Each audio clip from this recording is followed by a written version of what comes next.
നമസ്കാരം. രാജ്യത്തെ ലോക്സഭാ തെരഞ്ഞെടുപ്പിനൊരുങ്ങുന്ന കോൺഗ്രസ് വൻ പ്രഖ്യാപനങ്ങളുമായി പ്രകടന പത്രിക പുറത്തിറക്കി.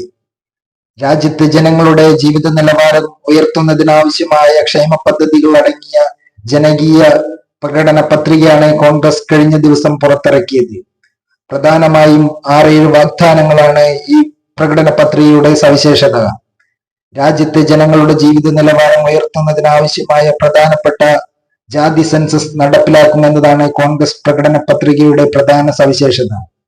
ഇതോടൊപ്പം തന്നെ രാജ്യത്തെ പാവപ്പെട്ട ജനങ്ങളുടെ ജീവിത നിലവാരം ഉയർത്തുന്ന തൊഴിലുറപ്പ് പദ്ധതിയിലെ ദിവസക്കൂലി 400 രൂപയായി വർദ്ധിപ്പിക്കുമെന്നതാണ് കോൺഗ്രസ് പ്രകടന പത്രികയിലെ മറ്റൊരു പ്രധാന വാഗ്ദാനം.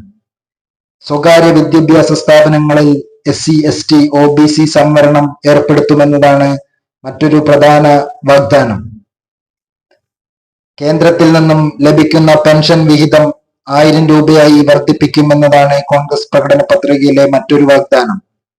രാജ്യത്തെ പാവപ്പെട്ട ജനങ്ങളുടെ സൗജന്യ ചികിത്സ ഉറപ്പാക്കാൻ 25 ലക്ഷം രൂപയുടെ പണരഹിത ഇൻഷുറൻസ്.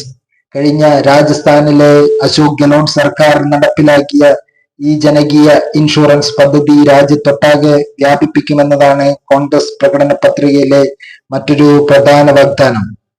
രാജ്യത്തെ പാവപ്പെട്ട കുടുംബങ്ങൾക്ക് ഒരു വർഷത്തിൽ 1 ലക്ഷം രൂപ അവരുടെ അക്കൗണ്ടിലേക്ക് എത്തിക്കുമെന്നാണ് കോൺഗ്രസ് പ്രകടന പത്രികയിലെ മറ്റൊരു പ്രധാന വാഗ്ദാനം.